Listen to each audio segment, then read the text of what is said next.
Students, class 12 commerce. Are you hearing me?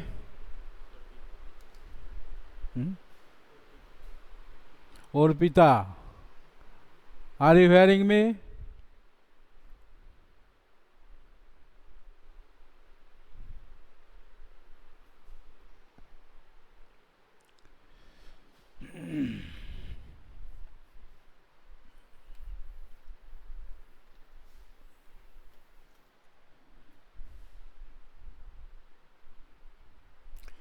Today I will discuss capital receipts.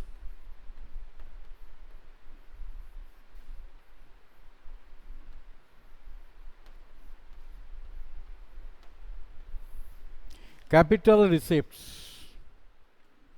Can anybody say what is capital receipts? What is capital receipts? You have already read, I have discussed the revenue receipts and capital receipts. So, can you say what is capital receipts? No. So, capital receipts are the receipts. Capital receipts are the receipts of the government. Receipts of the government which create liability for the government. The receipt which create liability for the government. The receipts, number one, the receipts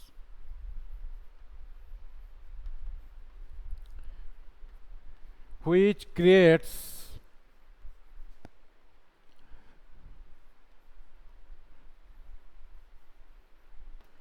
liability for the government.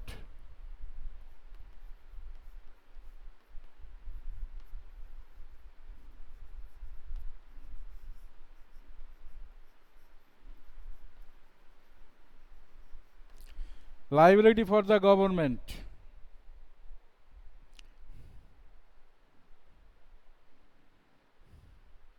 Or it creates reduction, or it creates reduction of assets. Reduction of assets. These two characteristics is their capital receipts. I think it is clear to you. Are you observing the board?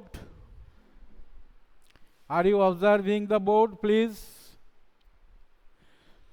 So, I am just telling you the capital receipts are the receipts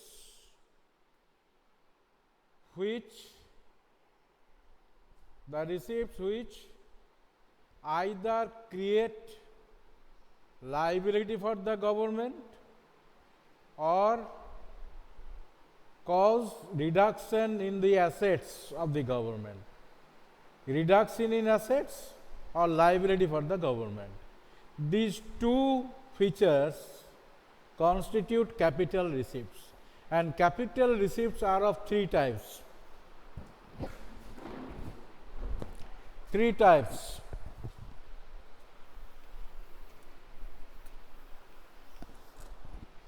Number one, recovery of loans. Recovery of loans. Recovery of loans. What do you mean by recovery of loans? That is, if the central government takes or the state government takes loan from anywhere, he has to pay it back. So, recovery of loans, generally the central government offers loans to the state government, and it is liability for the state government. The central government offers loan to the state government. Central government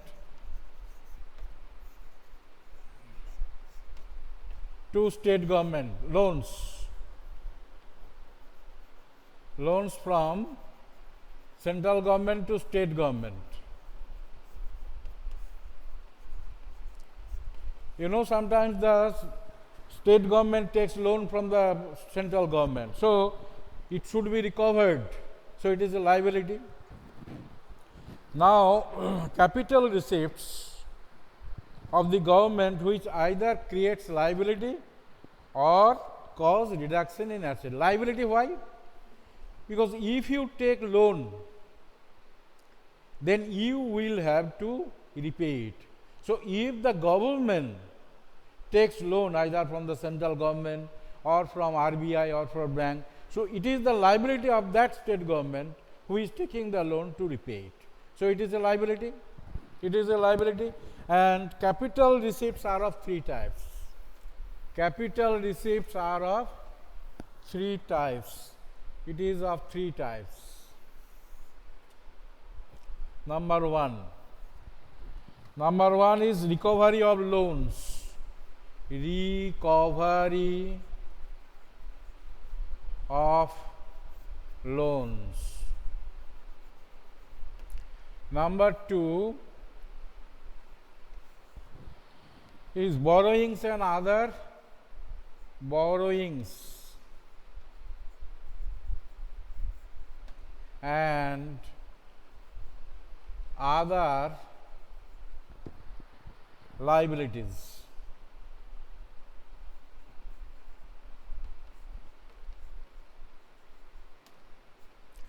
Borrowings and other liabilities, and third is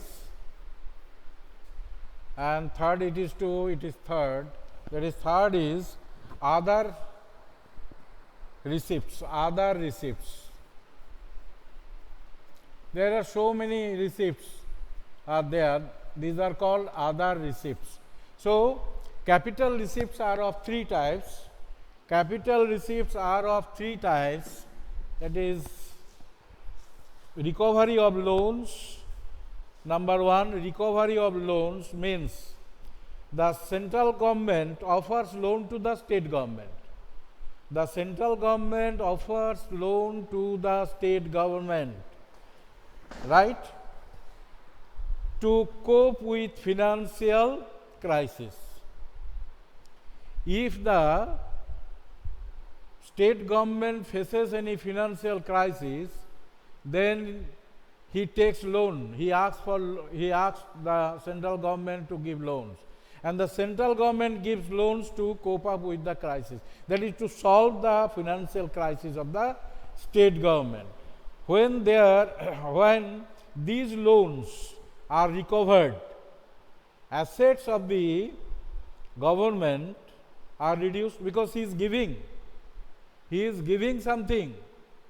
He is giving something, that is, he is repaying the loan from his own assets, and it is obviously the reduce of assets. His assets reduce. Suppose if you take loan from anybody else, if you take loan from bank,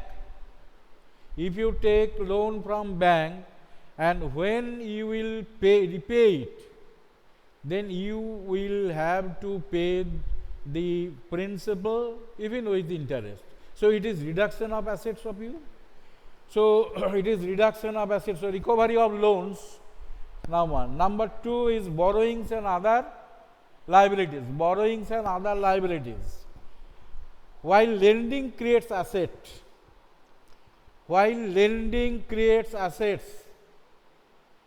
if you lend money to anybody else, it is lending on interest, it is assets. So, lending creates assets, borrowing creates liability. Borrowing creates liability. Am I clear? Am I clear? So, lending creates assets.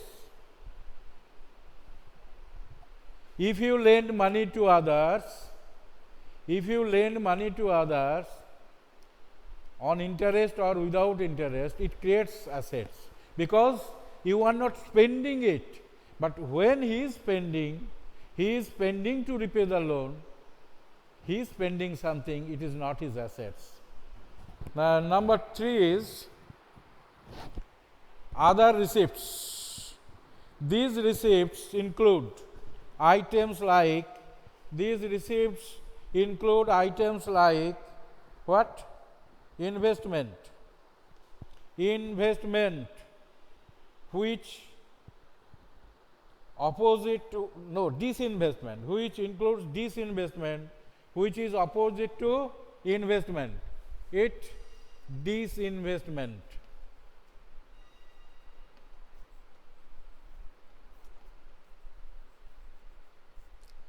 Opposite to investment.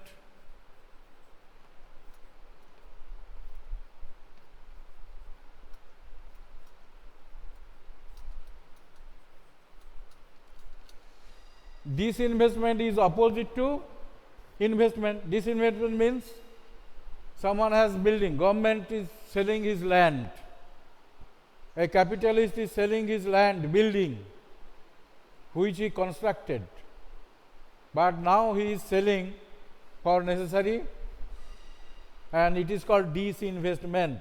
You have invested a lot of money for this purpose, now you are selling it, so it is called disinvestment. So, other received by disinvestment, you may take a lot of capital, that is capital receipt.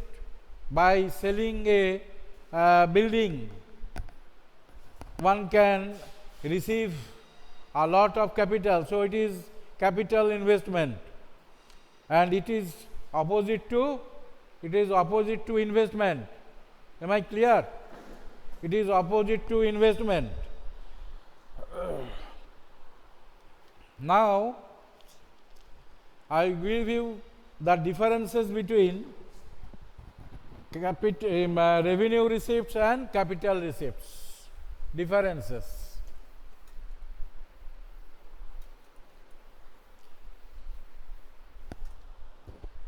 Revenue differences.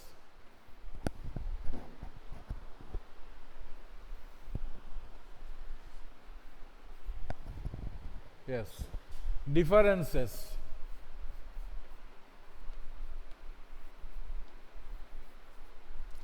Between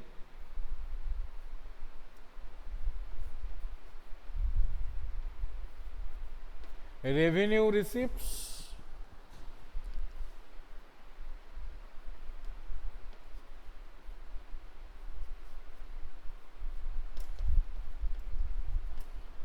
and capital receipts.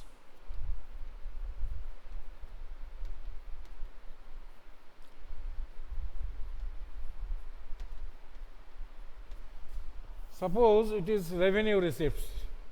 We are measuring here, we are explaining here revenue receipts.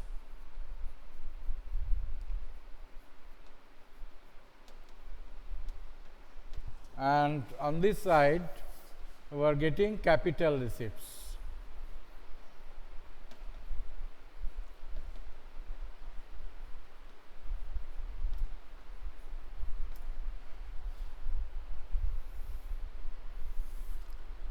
Okay.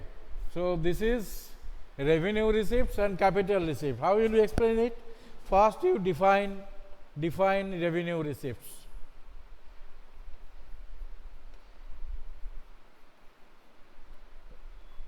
RR, you have to remember this. RR, that is revenue receipts. Here is also defined capital CR. Is 1 point?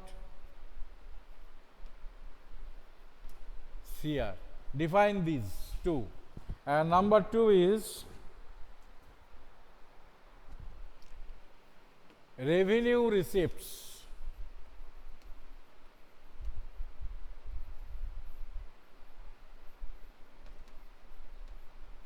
Do not create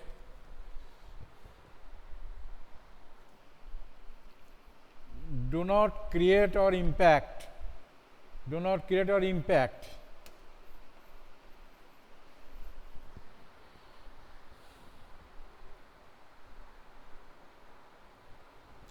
asset liability.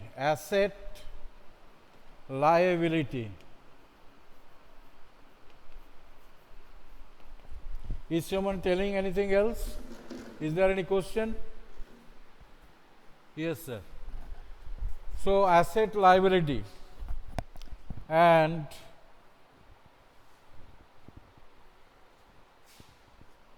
liability status of the government.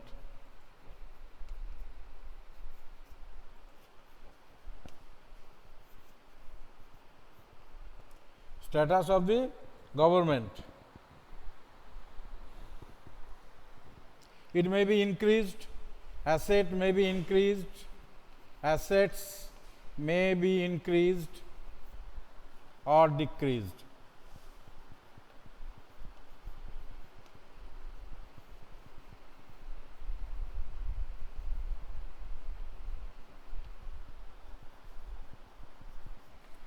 Here number 2 is it often leaves burden. It often leaves burden on the borrower. Burden on the borrowers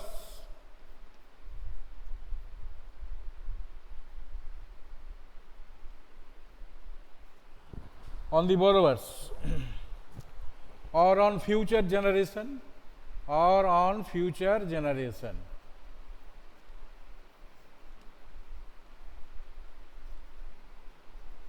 Suppose the present government takes loan from the World Bank or IMF.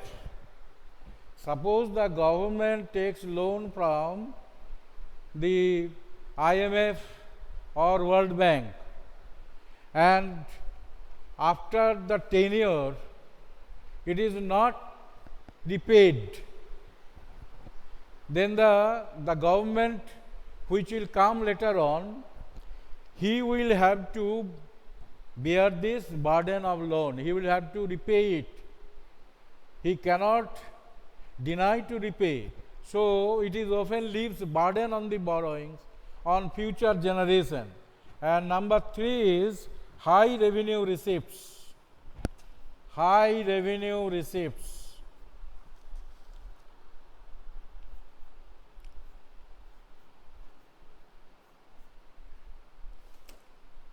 High revenue receipts.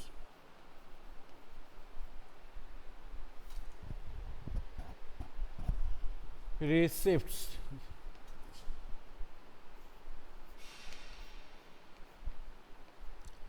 High revenue receipts point to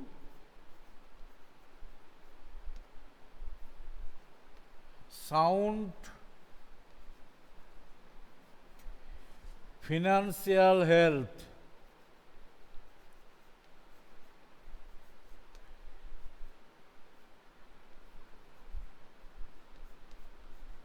Financial health of the economy. Health of the economy.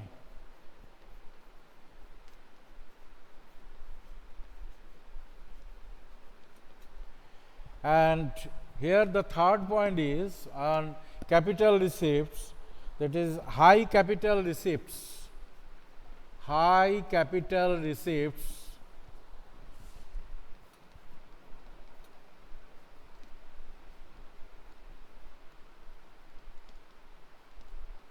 high capital receipts, that is borrowing and disinvestment, borrowings and disinvestment.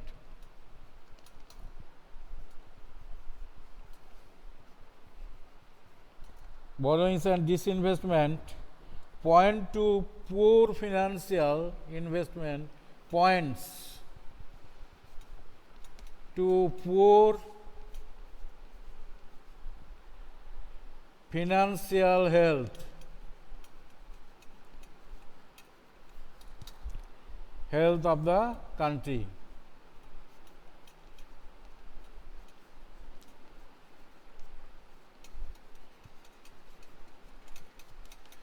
So it is, these are the 3 differences, and the question will be set on 3 marks. So now I think it is clear to you. Instead of that, I am explaining the third point practically. High revenue receipts point to sound financial health of the economy. If any government receives a good amount of revenue each year and can maintain the expenditure on several sectors, then it is very healthy economy. It is very healthy economy, which you may call sound financial position. Sound financial position. And sound financial position indicates that the economic condition of the state or the government or the center government or for the whole people is very fine. Is very fine.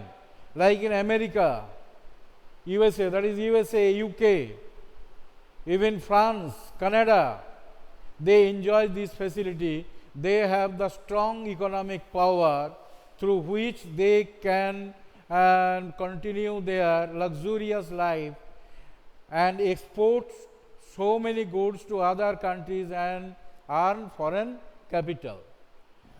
But if the high capital receipts instead of revenue receipts, if it is capital receipts and if it is very high, that is borrowing and investment points to poor financial condition. When a person, just take an example, when a person takes loan from the bank or any person or relatives, when his financial condition is not good, when he suffers from the financial crisis, then he takes loan. So, the country which suffers from financial crisis has to take loan from other countries or from international financial institution like IMF, that is International Monetary Fund, or World Bank, or from other countries even. If it takes loan from IMF or World Bank, it will be easier than taking loan from other countries, because if a country takes loan from other countries, then he will have to bear a high rate of interest and other things also. That is, he is purchased by that country. When and where he will say or advise you to do something, you cannot deny. So, it is injurious, rather injurious than taking loan from World Bank or IMF, right? So, I think it is clear. If you have any confusion, then you may ask, please. Please, yes sir. Then why? What is, sir, option? Oh, so option A was equals. Okay, it has already been done. Now, the differences between revenue receipts and capital receipts, is it clear to you or not? Yes sir. So, thank you. I think you followed it and copied.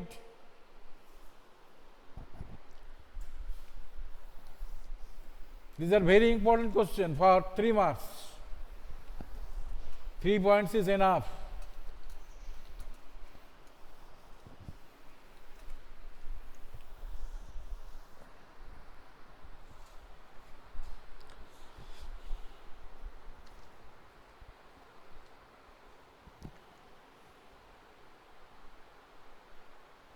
Now, budget deficit. I am going to discuss budget deficit.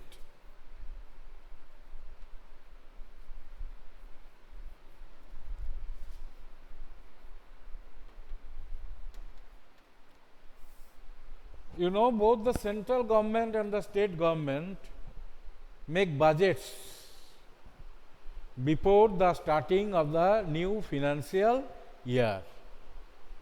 In each financial year, both the state government and the central government make budgets. Budget means they distribute the income on expenditure. So, there are two sides, income and expenditure. Expenditure depends on income. So, income is calculated on the left side and expenditure on the right side. Suppose the country has a big income, big amount of income, they can spend a lot of money on several sectors. On several sectors, primary sector, secondary sector and tertiary sector. You know, primary sector means the agricultural sector. Agricultural sector mainly comes under primary sector, where the raw laborers works mostly, and secondary sector is the industrial sector. Industrial sector is highly essential for the economic development of the country as well as the agricultural or primary sector. And number 3 is tertiary sector, is the service sector. The service sector is important for the development because the health, education and other important things depends on this tertiary sector. They are the directors of the economy. How the production will take place, distribution will take place and everything, the price of the commodities will decide or determine. All these things are done by the tertiary sector. Planning is also directed by the tertiary sector. So, all these 3 sectors are important for an economy. So, there are 3 sectors: primary sector,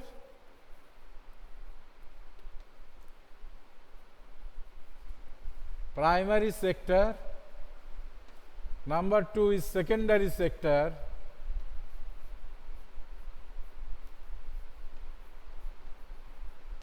and 3 is tertiary sector.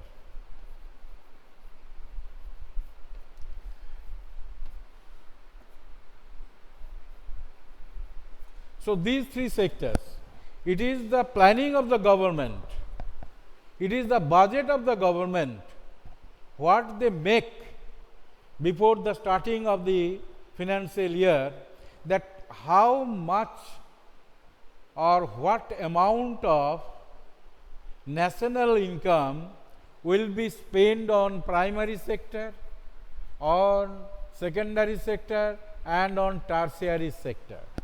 You know, from the first page after independence of India, the government decided to spend major part of the national income on primary sector, that is agricultural sector, in order to meet the food crisis in India. When the British government or the British rulers left our country, they left no money or nothing for the Indian government to continue the economy. Therefore, you know that the primary sector, secondary sector and tertiary sector got importance as per need of the public of the country. Now, the time is over. Students, next class I will discuss this. Thank you very much.